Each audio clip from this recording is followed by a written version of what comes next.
다 같이 기도하겠습니다.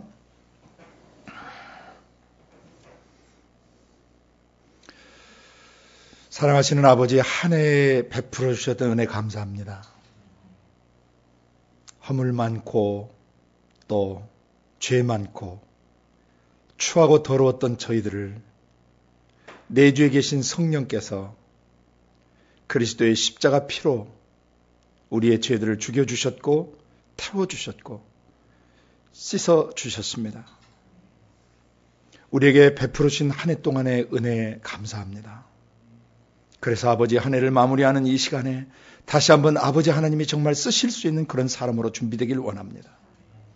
성령이 쓰시는 일꾼, 성령님이 원하시는 대로 사용할 수 있는 그러한 종, 성령과 함께 동행하고 성령님의 뜻을 받들어 움직이는 성령이 쓰시는 직임자, 그런 사역자 되길 원합니다. 우리를 구원해 주신 그 은혜 안에서 아버지 영원한 자녀가 되었사오니 이제 하나님 나라 집안에 있는 위대한 영혼 구원 사역과 치유 사역과 사람을 회복하고 재건축하는 그 사역에 우리를 드립니다. 우리를 준비시켜 주시옵소서. 올 한 해 우리를 인도해 주셨던 것처럼 내년에도 그렇게 우리를 더 깊고 더 넓고 더 성숙하게 이끌어 주시옵소서.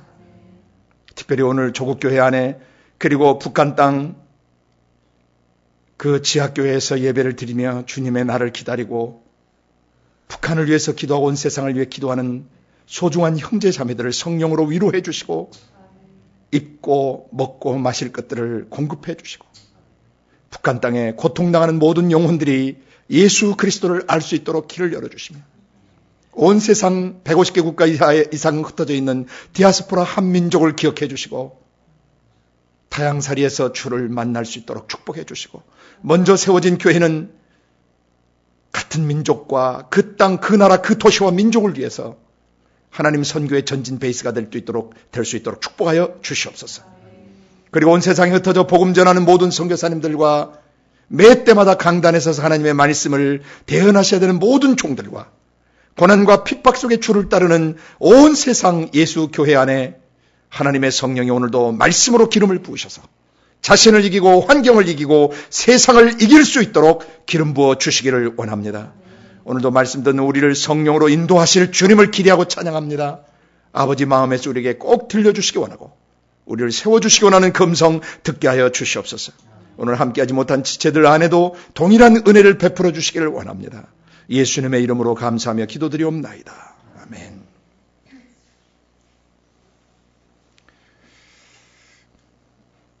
선교를 갔다 와서 2주 동안 아주 KO가 돼가지고 강단에 못 섰는데 다시 또 3주 만에 설 수 있게 해주셔서 감사합니다. 우리가 지난 한 해 내내 우리 안에 계시는 성령님이 우리 안에 행하시는 일들이 무엇인가를 계속 배워왔습니다. 왜 이렇게 성령님에 대해서 계속 우리가 다뤄야 하느냐? 왜 다뤄야 하느냐? 언제 또 자기에게 물어볼까 봐서. 아직은 물어볼 때가 아니니까 괜찮아요. 은지가 와서 공동체에서 얼마나 잘하고 있는지 몰라요. 왜 성령님을 계속 우리가 알아야 하느냐? 창세기 3장 인류 범죄 이후 인류 역사 속에서 기독교 역사의 가장 중요한 축이 2개가 있다면 하나는 그리스도의 십자가와 그 십자가 사건을 통해서 우리 안에 들어와 계신 성령님이에요. 내주에 계신 성령님. 전 구약의 역사, 사복음서의 역사, 또 사도행전부터 계시록까지 서신서의 모든 역사는 내주에 계신 아버지의 성령이 아니시면 어떤 사람도 그것을 이해하거나 깨달을 수 없어요. 특별히 그 구속사의 정점이 되는 그리스도의 갈보리 십자가 사건, 거기에서 인류의 모든 죄악을 십자가에 못 박으시고 모든 사람을 죄와 죽음과 질병과 저주에서 자유케 하신 그 십자가의 역사는 우리 속에 들어오신 성령이 아니시면 어느 누구도 그 십자가의 은혜를 체험할 수 없고 성령이 아니고서는 그 누구도 갈보리 십자가의 은혜 속에 있을 수가 없는 것입니다. 그래서 주님이 재림하시는 그 순간까지 지상교회에 있어서 가장 중요한 기반과 기초가 있다면은 아버지의 거룩하신 성령이 우리 안에 계신 것, 내주에 계신 것을 깊이 인지하고 깊이 숙지하고 깊이 묵상하는 것입니다.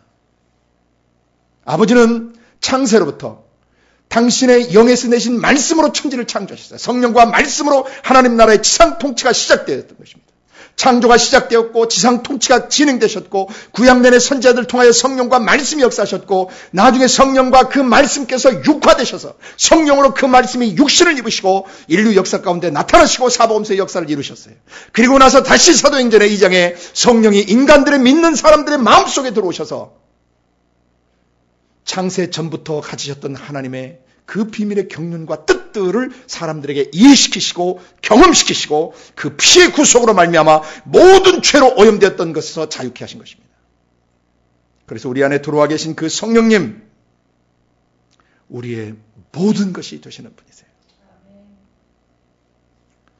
영원한 하늘에서 이 광대한 우주와 우주 안에 있는 모든 나라와 민족들과 모든 존재하는 만물을 통치하시는 방식, 다스리시는 방식은 아버지께서 자신의 영과 그 영에서 내신 말씀으로 통치하시고 다스린다는 것입니다.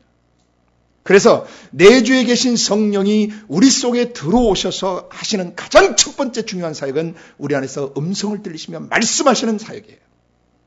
마태복음 10장 20절에 예수님이 증언하셨던 것처럼 말하는 이는 너희가 아니라 너희 속에서 말씀하시는 자 곧 너희 아버지의 영이시니라. 성령이 우리 속에서 말씀하시는 음성을 들으려면 기록된 말씀을 통해서 우리의 지각과 감각에 일깨우시면서 들어오시는 그 성령의 그 거룩한 진격, 거룩한 성령님의 내적 통치, 그리고 나의 일생을 붙잡고 하나님 나라를 이루어갈 수 있도록 진격시키시는 성령님의 그런 진격. 성령과 말씀에 사로잡혀야 그 사람이 하나님과 동행하고 하나님의 뜻을 이루고 자신이 지상에 온 목적과 지상에 존재해야 되는 이유와 가치를 깨닫게 되며 영원한 열매를 맺게 되는 것입니다.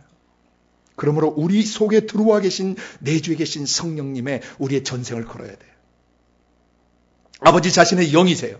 아버지 자신의 자아세요. 아버지 자신의 모든 것을 우리 속에 주신 것입니다. 그 성령님 안에 나의 전 인격과 전생을 의탁할 때 아버지께서 우리를 사랑하시고 우리를 회복하시고 우리를 온전히 세워가시는 방식은 아버지 자신의 영에서 내신 레마의 말씀으로 우리를 건축하고 세워가신다는 것입니다. 그렇게 세워진 사람들을 통해서 하나님은 온 세상을 구속하시고 치유하시고 회복해 주시고 재건축하시기를 원하시는 거예요. 그래서 우리는 그리스도인으로서 그리고 또 하나님 나라의 일꾼으로서 또 하나님 나라의 지도력을 발휘해야 될 사람으로서 가장 중요한 그 기반, 내주에 계신 성령님을 모시고 그 성령님의 지시 따라 살아가고 성령님의 지성과 감성과 의지에 우리의 지성, 감성, 의지가 완전히 사로잡히고 성령님의 지정의 통치에 우리의 전 지정의가 온전히 순복함으로 육신 입은 예수님이 아버지의 뜻을 이 땅에서 온전히 이루셨던 것처럼 성령께서 우리의 육신을 통해서 이 역사를 온전히 이루실 것입니다. 그러므로 우리는 이 우리 안에 들어오신 성령님이 우리 속에 행하시는 이 일의 사역의 핵심적인 내용들을 깊이 숙지하고 매일 묵상하며 기도해야 하는 것입니다. 말씀하시는 성령입니다. 두 번째, 말씀하시면서 우리 죄를 그 말씀으로 레마의 말씀이 성령의 검이 돼서 우리 죄를 죽이시고 그 레마의 말씀이 불이 돼서 우리의 죄를 태우시며 그 레마의 말씀이 생명수가 되셔서 우리의 메마른 심령, 메마른 감성과 정서를 하나님의 신적 성품으로 변화시켜주면서 우리의 죄들을 씻어버리시는 것입니다. 성령 그가 오시면 죄에 대하여 의에 대하여 심판에 대해 세상을 책망하시겠다 그랬어요. 성령님이 안에 오셔서 행하시는 두 번째 동시적으로 일어나는 거예요. 다 이것은 순서적으로 일어나는 것이 아니라 동시에 말씀하시면서 죄 문제를 해결해 주시면서 동시에 지혜와 계시의 역사를 일으키셔서 아버지 심장을 이해하고 하늘의 언어를 깨닫게 하고 하나님이 나에게 말씀하시는 것을 깨닫게 해요. 여러 번 말씀드리지만 영의 세계가 물질계 안에 들어오는 방식, 특별히 인간의 육체와 마음속에 들어오는 방식은 인간의 생각을 통해서 들어온다고 그랬습니다. 생각이 하나님을 향해서 열리고 하나님을 향해서 온 생각이 향해 있게 될 때는 하나님의 마음이 우리의 생각을 통해서 우리의 깨달음을 통하여 우리 안에 들어오는 것이. 지옥도 마찬가지야. 지옥의 세력인 사단, 마귀, 귀신들의 생각과 감정과 의지가 우리의 생각을 통해서 들어오는 것입니다. 천국이 우리 안에 들어오는 방식이나 지옥이 우리 안에 들어오는 방식은 똑같아요. 생각을 통해서 오는 것입니다. 그래서 무릇 지킬 만한 것보다 우리의 마음을 지킨다. 그 마음의 출입구가 되는 생각을 지켜야 된다는 것이죠. 그 생각이었다면 그 위인 그 사람의 됨됨이도 그런 존재다라고 성경은 말씀하십니다. 그래서 우리의 생각 속에 가장 중요하게 하나님이 당신의 마음을, 우리의 생각의 일깨움을, 생각의 깨달음을 통해서 당신의 마음을 계시하시는 거예요. 영원한 세계가 물질계 안에 들어오는 방식, 영원한 나라가 우리 안에 체험되는 방식은 우리의 생각을 통해서, 깨달음을 통해서, 지혜와 계시의 성령으로 깨닫게 하심으로 우리가 하나님을 깨달으면서 우리의 마음에 느끼고 우리의 의지에 결단을 해서 그 삶을 살아내게 되는 것입니다. 세 번째가 바로 지혜와 계시의 성령의 역사예요. 바로 성령으로부터 기록된 말씀을 통해 음성 들을 줄 알고 죄 문제 다룰 줄 알고 지혜와 계시의 영을 통해서 아버지 심장을 이해하고 아버지의 뜻과 계획을 들을 줄 알고 깨달을 줄 아는 사람이 되면 하나님이 그 사람을 이끌고 광야로 네 번째 나가신다. 그래서 우리를 인도하시는 성령이에요. 육체의 소욕을 이기게 하실 뿐만 아니라 죄와 사단, 마귀, 귀신들의 시험을, 광야 시험들을, 예수님이 겪으셨던 광야 시험 세 가지를 능히 이겨나가고 사단, 마귀, 귀신들을 물리치면서 내쫓으면서 다스리고 통치하면서 나갈 수 있도록 우리를 인도하시는 것입니다. 이 네 가지가 하나님의 자녀된 사람들 안에 거하시는 성령이 놔주시는 가장 중요한 기반들이에요. 성령을 통해서 음성 듣고 죄에 다룰 줄 알고 그리고 아버지 심장을 깨닫는 지혜와 계시의 성령을 경험하며 그 다음에 성령의 인도를 따라서 이 세상을 헤쳐나가는 것이에요.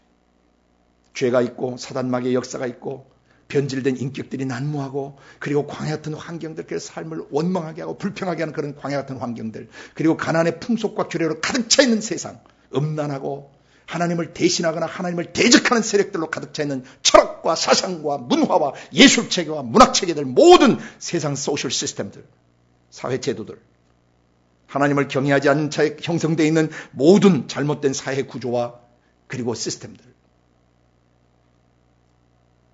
그것을 헤쳐나갈 수 있도록 성령님이 우리를 인도하시는 것입니다. 성령님 우리의 선장이세요. 아멘. 그리고 다섯 번째, 지금 우리가 다루고 있는 그렇게 세상을 헤쳐나갈 줄 아는 그런 사람으로 자라게 되면 다섯 번째, 우리 안에 계신 성령님은 은사와 직임으로 그 사람에게 나타나시는 거예요. 물론 그렇지 않을 때도 은사로 우리를 나타나시고, 그러나 은사로 나타나실 때, 은사는 성령의 나타나심이라고 그랬어요. 성령의 현현이에요. 영이 나타나시는 표시가 은사예요. 은사는 우리 호주머니에 인마에 파켓해서 내가 가지고 있는 소유물이 아니에요. 성령님이 내 생각과 감정과 의지와 내 육체와 마음을 통해서 나타나시는 거예요. Manifestation of the Spirit. 성령이 나타나시는 거예요. 내 영이 나타나는 게 아니에요. 내 자아가 나타나는 게 아니에요. 성령이 나타나실 때 특징을 바울서들을 통해서 9가지를 일단 계시해 놓으셨어요. 더 많지만 9가지를 계시해 놓으셨어요. 지혜의 말씀으로 나타나시고, 지식의 말씀으로, 믿음으로, 병고침으로, 능력행함으로, 예언함으로, 영들 분별함으로, 방언만함으로, 방언 통변함으로 성령이 우리 안에 나타나세요. 모든 그리스도인들 안에 이 일을 다 주님이 행하고 계세요. 진짜 그리스도인이라면, 성령 받은 그리스도인들 안에는 이 9가지 은사들이 다 경험되어지는 것입니다. 그리고 그 성령의 나타남을 위해서 간절히 사모하고 그것을 위해서 기도하라고 명령하셨습니다. 그럼 그 성령이 한 사람 속에서 계속 나타나요. 지혜의 말씀으로, 지식의 말씀으로 나타나시고, 믿음으로 나타나고, 병고침이나 능력이나 예언함으로 나타나시고, 영들 분별하고, 방언말하고, 방언 통변하고 계속 나타나면 이 사람을 하나님이 직임자로 부르셨다는 거예요. 쓰시려고. 왜? 성령님이 나타나는 걸 너무 좋아하고, 성령님의 역사를 너무 기뻐하고, 하나님 나라가 자기에게 임한 것이 너무 기쁘고, 자기의 전생이 들여져서 성령과 동행하고 아버지의 뜻을 이루는 것이 자기의 최고 기쁨이 되고 최고 가치가 된 그 사람들은 이미 하늘에서 거룩하신 분이 부르신 거예요. 그게 일꾼이에요. 성령이 쓰시는 사람. 십자가에 자기 죄를 완전히 못 박는 십자가의 사람. 그래서 내 죄에 계신 성령이 내 마음에 스며들거나 피오르는 모든 죄들이 십자가에 처형됐다라고 증거하실 때마다 아멘 하고 믿음으로 자기 속사람을 다 날마다 경건하고 거룩하게 지킬 줄 아는 그 사람. 그런 사람들은 하나님이 쓰실 수 있는 사람들이에요. 지난 시간 제가 12월 2일 주일이었죠. 그때 예수님이 하나님의 성령께서 쓰시는 직임자들을 어떻게 예수님이 준비해서 직임자로 세우시기 원하는가. 그것을 마가복음과 누가복음 1장까지만 제가 강론을 했었습니다. 그때 제가 시간을 더 많이 갖지 못하고 거기까지 했는데 그때 조금 빠졌던 거 하나를 보충하고 오늘은 누가복음 나머지 2, 3장 또 4장 13절까지 전체를 보면서 예수님이 하나님의 성령이 쓰시는 직임자, 하나님이 직임자를 사역자를 어떻게 준비시키시는가, 그 내용들을 잘 살펴보고 나 자신이 그런 사람으로 온전히 준비될 수 있기를 바랍니다. 누가복음 1장 죄송합니다.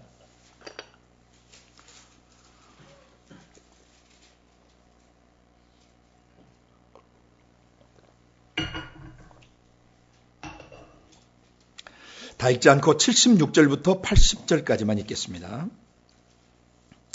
76절부터 80절 끝절까지 1장에 이 아이여 내가 지극히 높으신 이의 선지자라 일컬음을 받고 주 앞에 앞서가서 그 길을 예비하여 주의 백성에게 그 죄사함으로 말미암는 구원을 알게 하리니 이는 우리 하나님의 긍휼을 인함이라.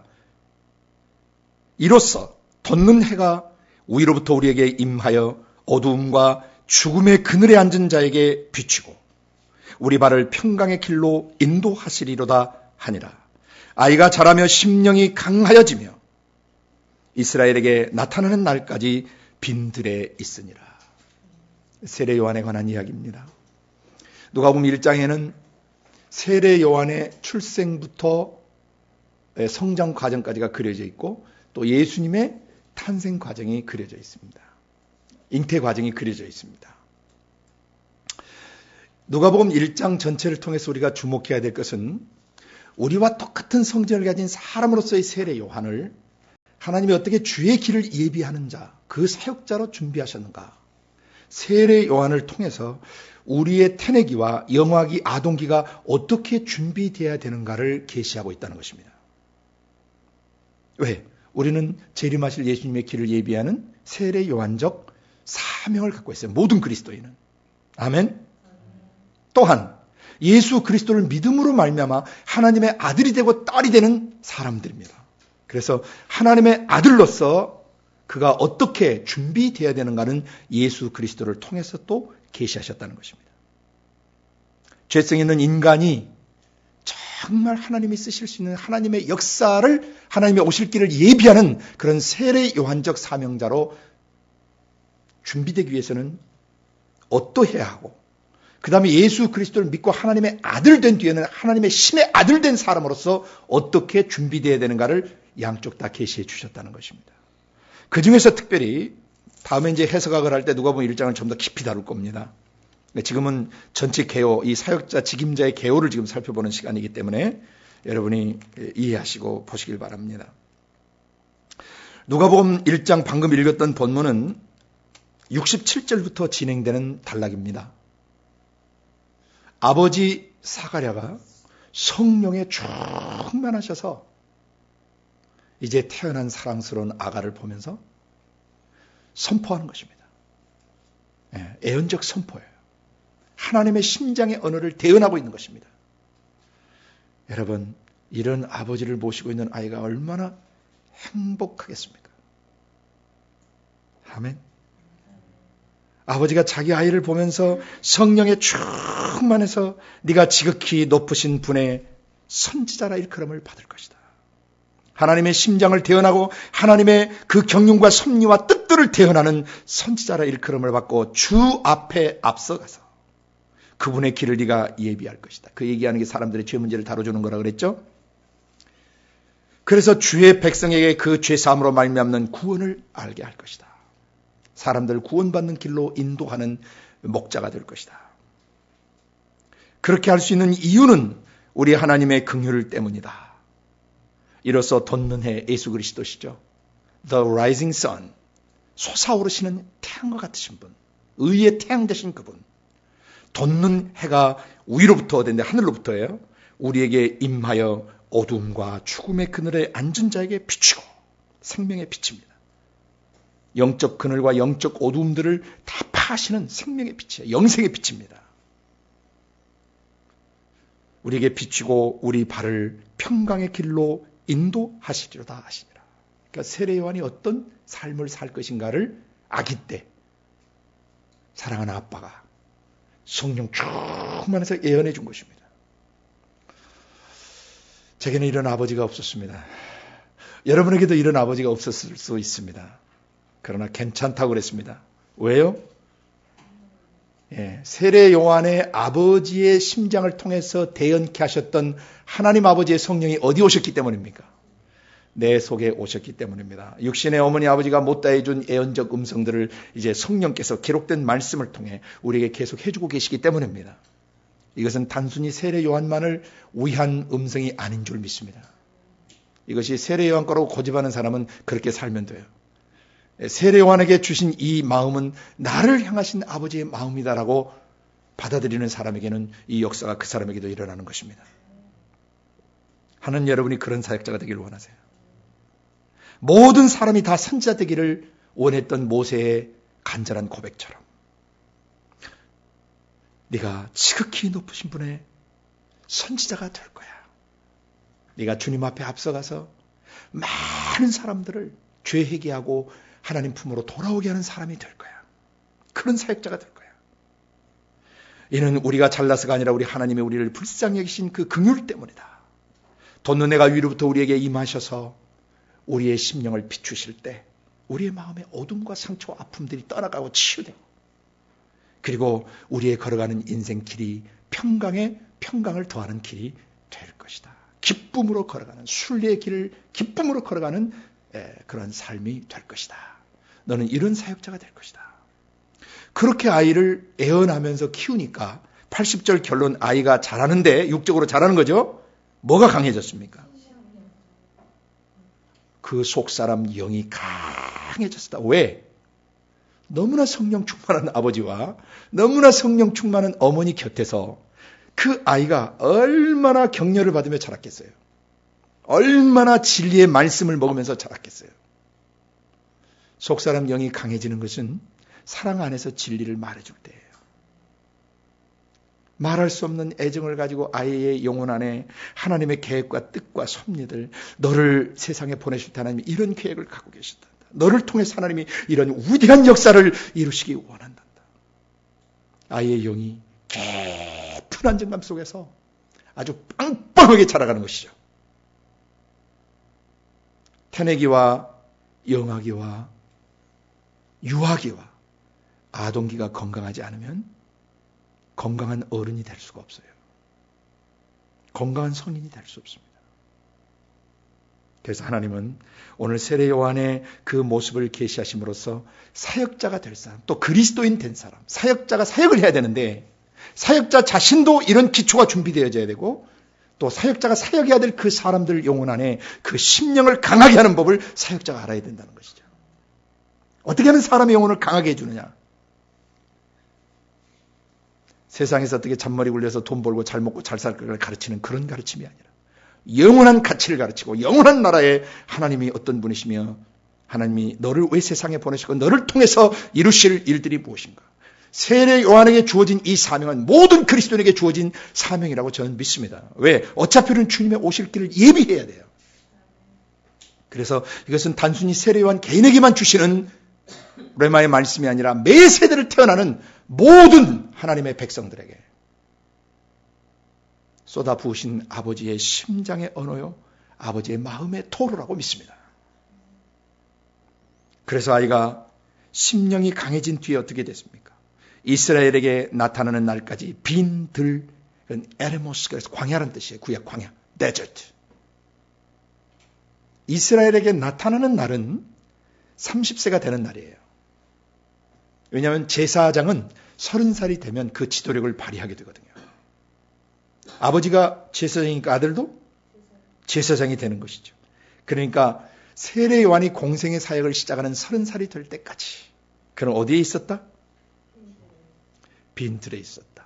이것은 우리가 나중에 깊이 묵상하면서 해석학적 관점에서 깊이 묵상하면서 우리가 들어야 되는 음성입니다. 사람을 온실에서 키우면 안 된다는 겁니다. 아이가 이쁘다고 걸음마도 걷지 않지 않고 매일 업어서 키우고 아주 발이 땅에 닿지 않게 키워버리면 나중에 병신될 가능성이 많아요. 맨날 업어 키우면 다리가 오다리로 휠 수도 있어요. 그리고 아이는 감각을 익혀야 돼요. 뜀박질도 익혀야 되고 높낮이도 익혀야 돼요. 애들은 갓난아이들은 높낮이에 대한 개념이 있어요, 없어요?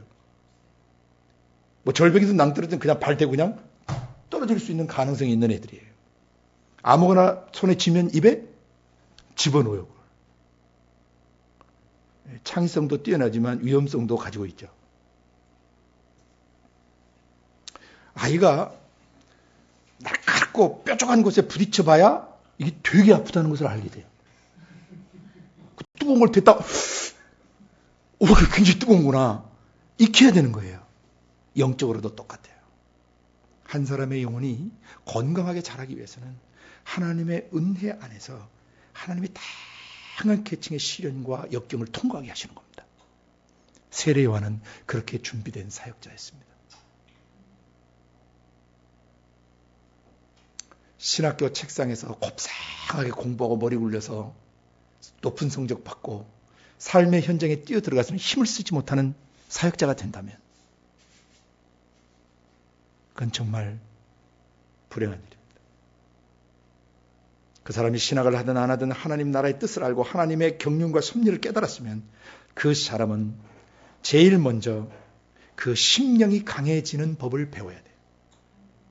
그 속사람 영혼이 강건해지는 것을 먼저 배워야 돼요. 그래야 사역자가 될 수 있고 온전한 그리스도인이 될 수가 있어요. 그러니까 어떻게 하면 아이의 영을 강하게 해줄 것이냐. 이것은 잠언서에도 그 방법이 나와 있고 성경 전체가 속사람 영을 어떻게 하면 강하게 만들어준가 하는 그 계시로 가득 차 있어요.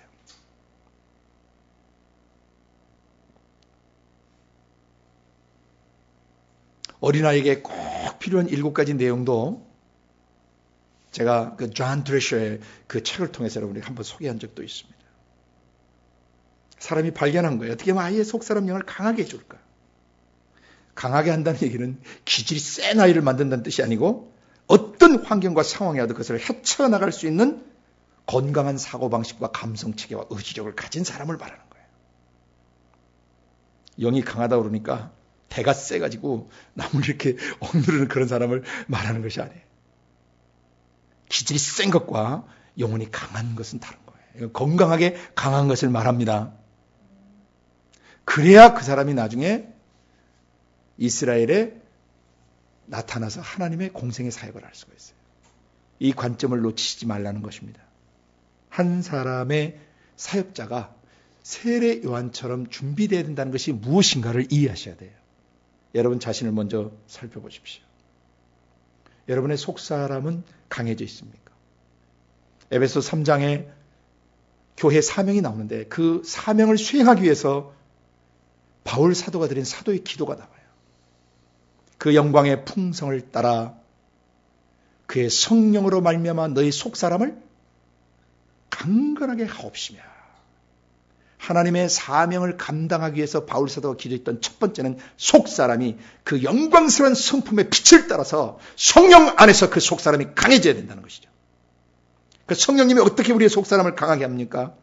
레마의 말씀으로, 진리의 말씀으로, 우리가 깨달을 수 있는 말씀으로 권고하고 격려해서 속사람을 강하게 하는 것입니다. 그 말씀으로 요수아를 담대케 했고 예레미야를 담대케 했으며 느헤미야를 길러내셨고 다니엘과 세 친구를 길러내셨으며 요셉을 인도하시고 길러내셨고 간 시대를 이끌어가는 위대한 하나님의 사람과 지도자들을 성령께서 그 말씀으로 어렸을 때부터 진리로 그들을 강하게 해서 그들이 역사 속에서 하나님의 위대한 나라를 진격시키게 하셨던 것입니다. 사역자가 되기 전에 세례 요한을 어떻게 준비시키셨는가?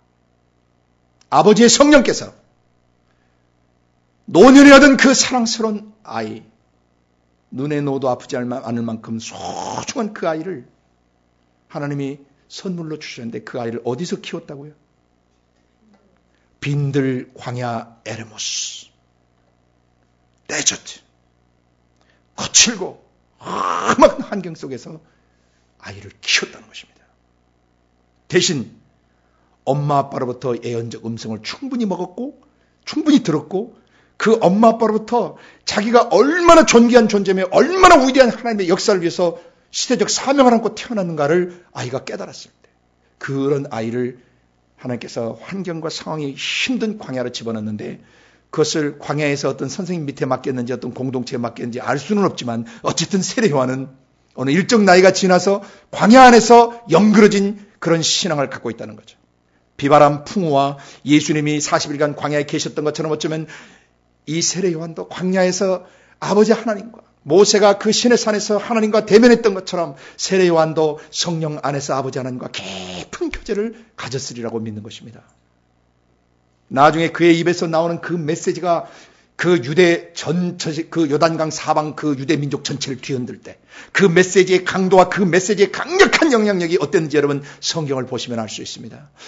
군병들이 마치 만약에 소유를 위해서 사람들이 모이니까 보초를 섰다가 세례 요한이 외치는 그 메시지를 듣고 있다가 나중에 마음이 녹아서 그 앞에 가서 그러면 우리는 어떻게 해야 됩니까? 라고 자문을 구하는 역사가 일어납니다.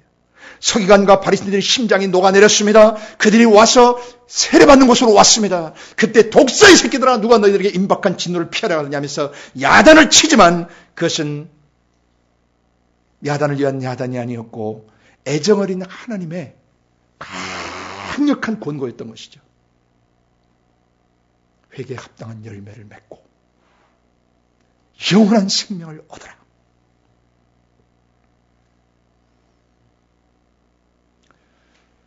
여인이 낳은 자 중에 세례 요한같이 큰 자가 없었다고 예수님이 칭찬하실 만큼 세례 요한의 지상 삶은 거룩했고 순결했고 의로웠고 용맹스러웠으며 장렬했습니다. 왜 그럴까요? 태어나기 전부터 예언의 말씀을 받았고 경건한 아버지와 어머니의 그 기반 위에 그 예언적 가르침과 그런 대언적 메시지 안에서 아이의 영이 강하게 자라서 신구약 중광사 400년의 기나긴 어두움을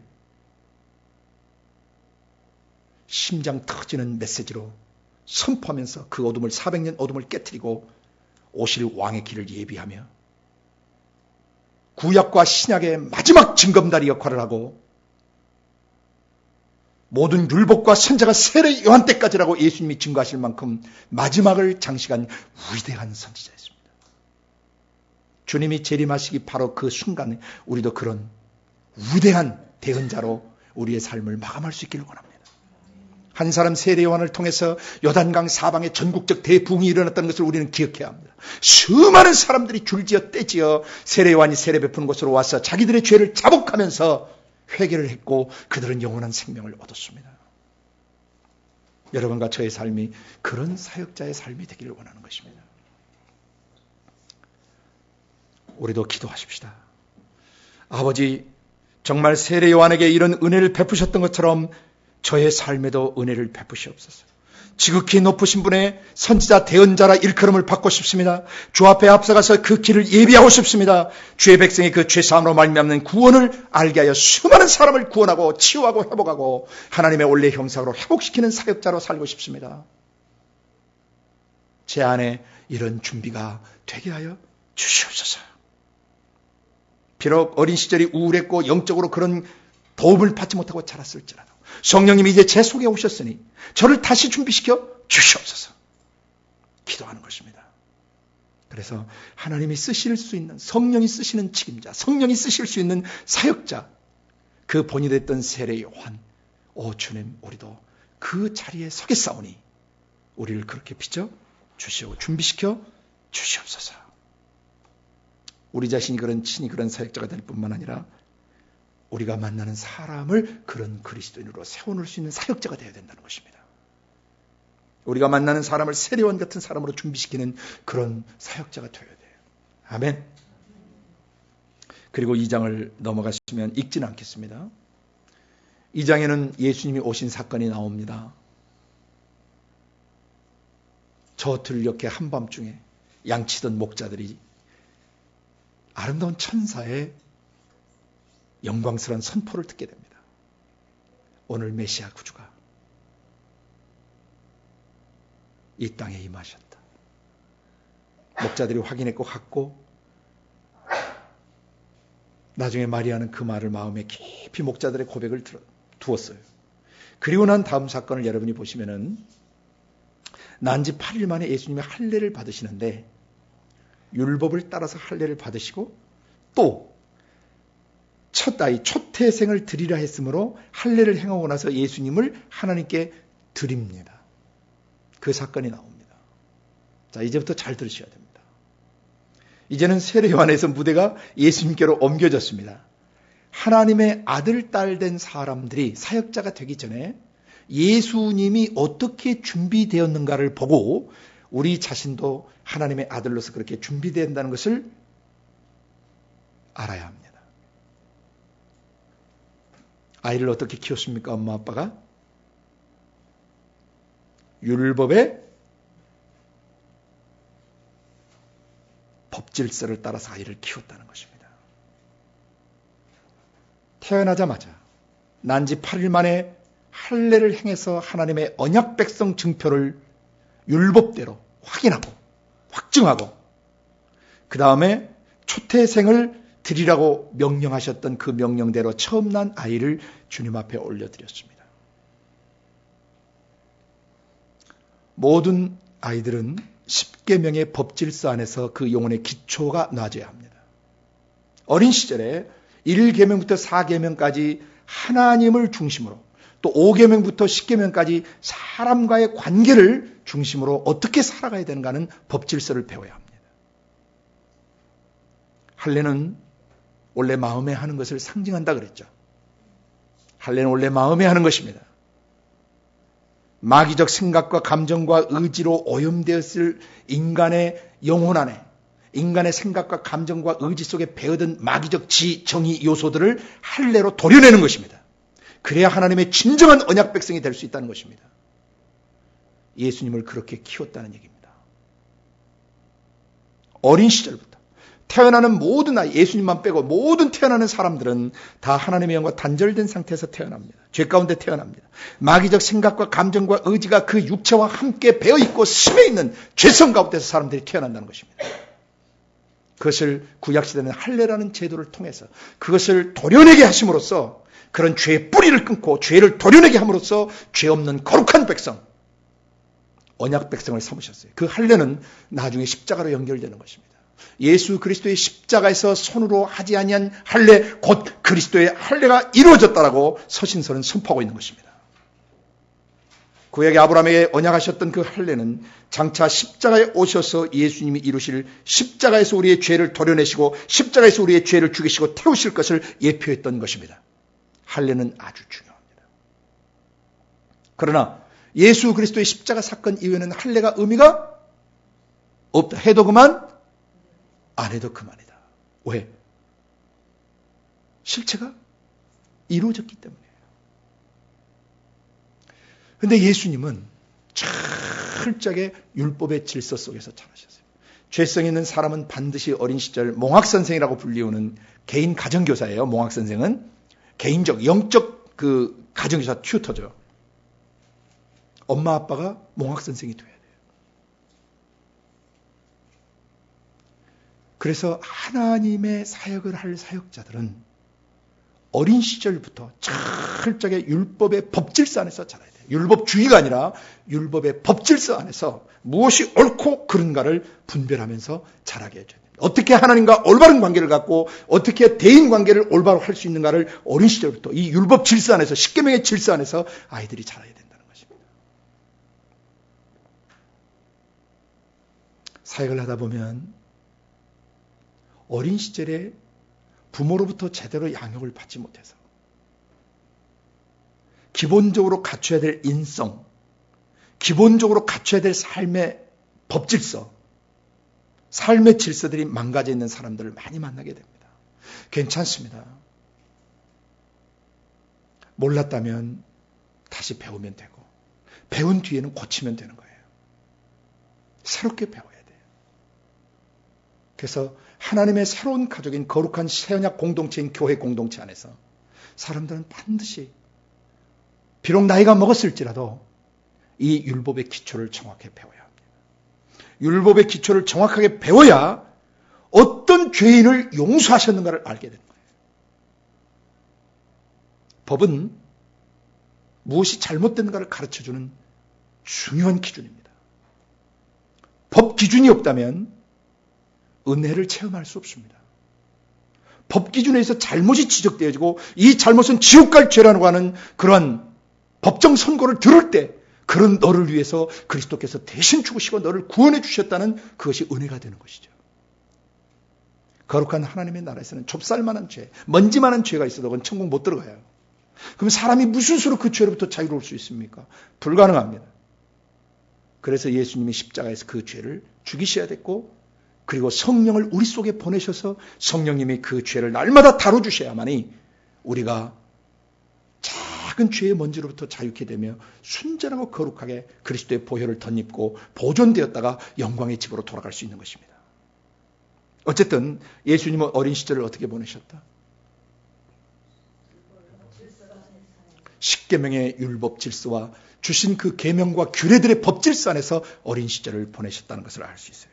영아 시절과 유아 시절을 그렇게 보내셨습니다. 또 다른 복음서에 보면 예수님은 타국에 가서 사셨어요, 안 사셨어요? 헤롯이 잡아 죽이려 했기 때문에 이 예루살렘에서 이건 마치고 얼마 있다가 머나먼 외국으로 피신 가셔야 됐던 것이죠. 거기서 자그마치 거의 초등학교 들어갈 나이가 될 때까지 한 6, 7살 넘는 시간까지 애굽에 계셨던 것으로 우리가 추정할 수 있어요. 그 유아 시절을 어디서 보내신 거예요? 머나먼 타국 땅 이집트에서 보내신 거예요. 초등학교 들어갈 나이쯤 돼서 고향 그 갈릴리 나사렛으로 와서 다시 사셨습니다. 그러다가 그 다음 사건들을 누가복음 2장에 보시면은 시몬 할아버지를 만나게 됩니다.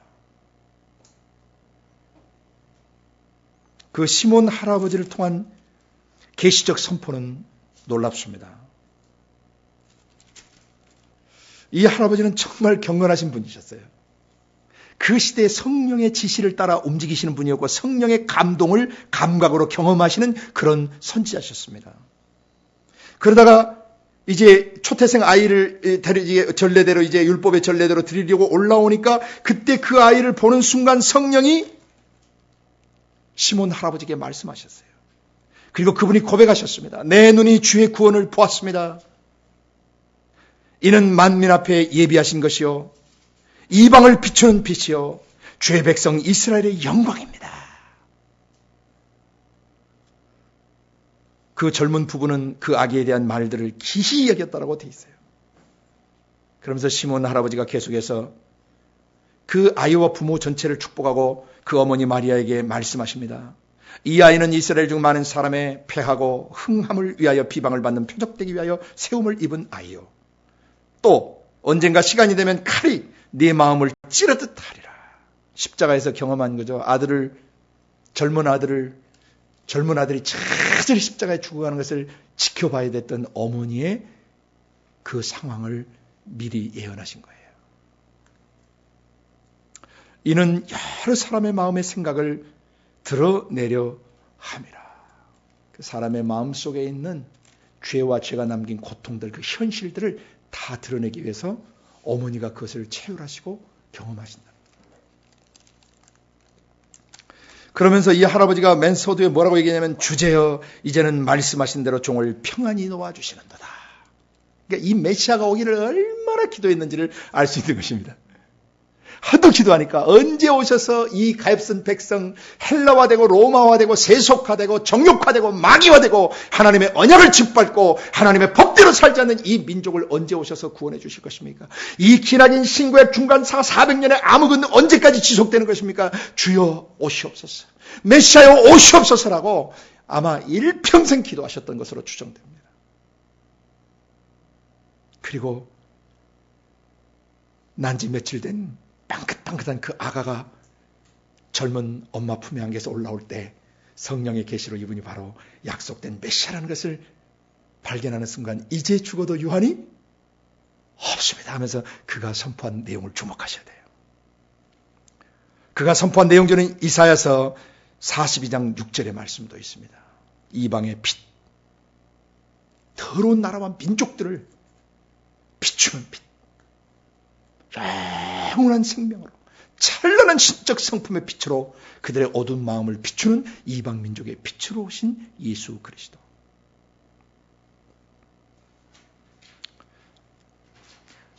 이사야서 42장 잠깐 펴보시길 바랍니다.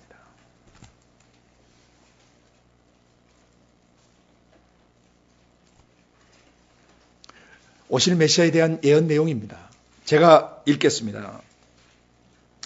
내가 붙드는 나의 종, 내 마음에 기뻐하는 나의 택한 사람을 보라. 예수님을 말하는 겁니다. 내가 나의 영을 그에게 주었은즉 그가 이방의 공의를 베풀리라. 그는 외치지 아니하며 목소리를 높이지 아니하며 그 소리로 거리에 들리게 아니하며 상한 갈대를 꺾지 아니하며 꺼져가는 등불을 끄지 아니하고 진리로 공의를 베풀 것이며 그는 쇠하지 아니하며 낙담하지 아니하고 세상의 공의를 세우기에 이르리니 섬들이 그 교훈을 앙망하리라. 하늘을 창조하여 펴시고 땅과 그 소산을 베푸시며 땅 위에 백성에게 호흡을 주시며 땅에 행하는 자에게 영을 주시는 하나님 여호와께서 이같이 말씀하시되 나 여호와가 의로 너를 불렀은즉 내가 내 손을 잡아 너를 보호하며 너를 세워 백성의 언약과 이방의 빛이 되게 하리니 내가 소경의 눈을 밝히며 갇힌 자를 옥에서 이끌어내며 흑암에 처한 자를 간에서 나오게 하리라. 나는 여호와니 이는 내 이름이라. 나는 내 영광을 다른 자에게 내 찬송을 우상에게 주지 아니하리라. 보라 전에 예언한 일이 이미 이루었느니라. 이제 내가 새 일을 구하노라. 그 일이 시작되기 전이라도 너희에게 이르노라. 이 일은 새 일입니다.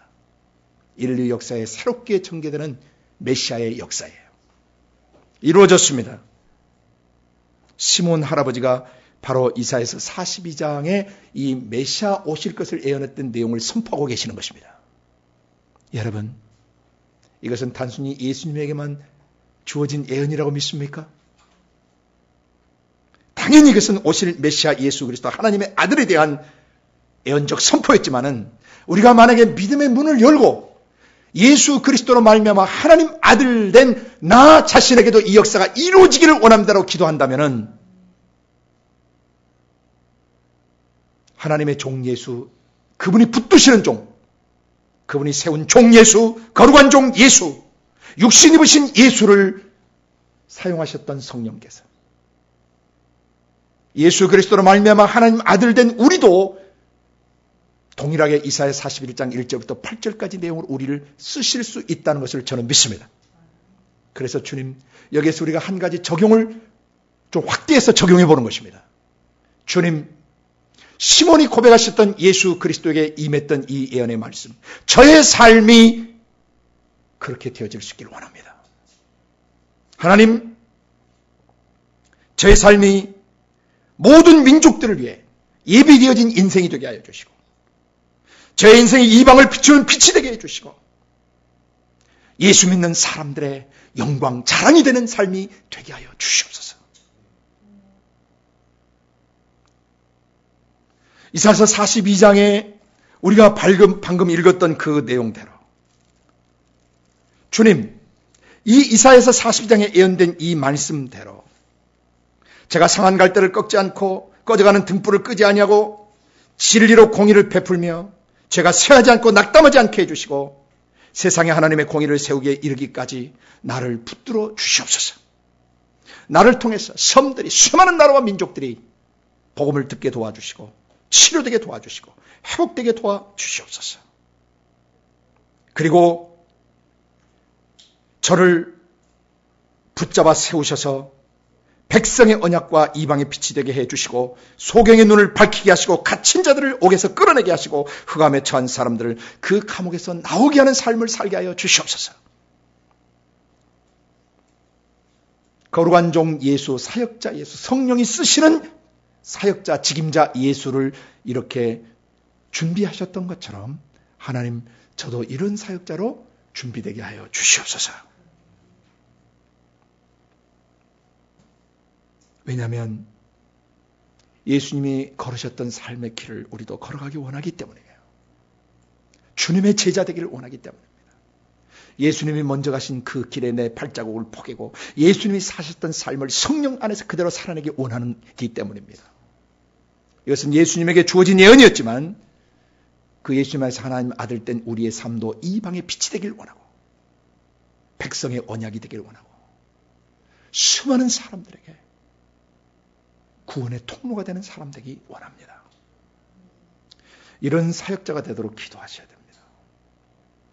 그 다음에 안나 할머니의 또 놀라운 기도가 나오는데 이분은 여선지자라고 되어 있습니다. 예루살렘의 구속을 바라는 모든 사람에게 이야기가 바로 약속된 그 메시아다. 사람들의 내적 선정 마음 성전을 구속하고 치유하고 회복할 그 메시아가 바로 이야기다. 젊은 시절에 청산 과부가 돼서 84년을 과부로 지내셨으니까 최소한 100세가 넘지 않으셨나 추정됩니다. 일평생을 주야로 금식하며 성전에 머물면서 예루살렘의 구속을 위해서 평생 기도하셨다는 것입니다. 한 사람의 영혼 속에 육체와 마음 속에 하나님의 나라가 임하기를 원하고 이들이 원래 구약에 의도하셨던 예루살렘 성전으로 회복되기를 원하셨던 이 안나 여선지 이 할머니의 기도를 우리는 기억해야 합니다. 예수님이 바로 예루살렘의 구속을 바라는 사람들의 구속과 예루살렘의 구속과 치유와 회복과 재건축을 위하여 오셨던 아기였던 것처럼 오 주여 나의 일생도 이런 사역자로 사라지길 원합니다. 예루살렘을 구속하고 치유하고 회복하고 재건축하는 이런 삶을 제가 살 수 있기를 원합니다. 예수님에게 주어진 것이었지만 오 주님 예수 안에서 저도 하나님의 아들 됐사오니 아들 예수를 통하여 이 역사를 이루셨던 것처럼 아버지 오늘 성령 안에서 제 마음과 육체를 받으시고 제가 바로 예루살렘의 구속을 이루는 이러한 삶을 살아내게 하여 주시옵소서. 이 예루살렘의 구속사역과 치유와 회복사역의 통로자가 되게 하여 주시옵소서. 그런 성령의 책임자, 성령의 통역자가 되게 하여 주시옵소서. 이 기도를 매일 기도 시간에 사역자로서 하실 수 있기를 바랍니다. 시간이 다 되어가서 나머지 2장 40절 오는 부분은 다음 주에 이제 새해 다시 다루도록 하겠습니다. 오늘 세례 요한이 어떤 사역자로 준비되어졌고 또 아기 예수, 태내기와 영아기와 아동기, 즉 아동기 전까지 우리가 다뤘는데요. 다음 주 2장 40절부터 누가복음 2장 40절 이하부터 다뤄지는 그 내용들은 2장 41절부터 다뤄지는 내용들은 예수님의 이제 그 아동기부터 청소년기 그리고 청년기까지 내용들을 다루고 있어요. 그러니까 오늘 그 마지막 40절을 여러분이 하나 더 보셔야 될 것 같습니다. 39절 40절을 보면은 주의 율법을 좇아 모든 일을 필하고 갈릴리로 돌아가 본 동네 나사렛에 이르렀는데 아기가 자라면서 어떻게 됐어요? 강해졌어요. 세례요한하고 또 똑같죠? 어떻게 해서 강해지는 거 아시죠? 경건한 부모를 통해서 속사람 영이 진리로 강해지는 것입니다. 안정감을 갖는 것이 아이가. 그리고 지혜가 뭐 있어요? 충족했습니다. 그리고 하나님의 은혜가 그 아이 위에 함께하고 계셨습니다. 세 가지입니다. 육적으로 자라며 영적으로 강해졌고 지혜가 충족했고 하나님의 은혜가 그 아이 위에 있었더라. 이것이 바로 하나님이 한 사람의 사역자 예수, 성령이 쓰시는 거룩한 종 예수, 그것을 준비시킨 과정이셨습니다. 영적으로 거듭난 모든 하나님의 백성들은 하나님의 아들들입니다.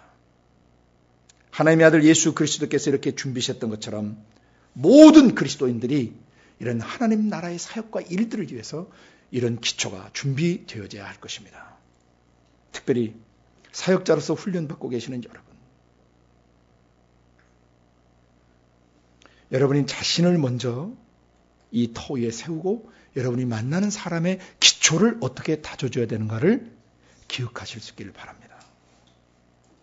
여러분이 잘 아시지만 우리는 주일 예배를 드리고 주일 설교를 듣고 있는 것이 아닙니다.